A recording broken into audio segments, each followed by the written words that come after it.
Aku kesian kadang-kadang. Buka TikTok ke, puak-puak Rohingya kena halau. Buka TikTok je, puak-puak Rohingya kena halau.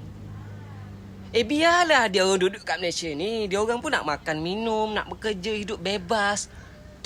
Meludah kat jalan, merah semua jalan-jalan tu. Biar je lah.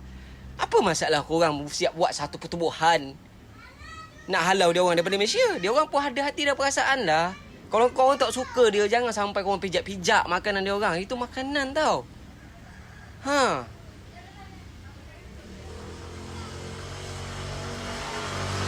Orang yang tak pernah jumpa puak ni akan cakap macam ni tau. Aku ni pernah jumpa dia. Dia siap ludah dekat muka aku. Merah mat. Aku relax ke? Ha.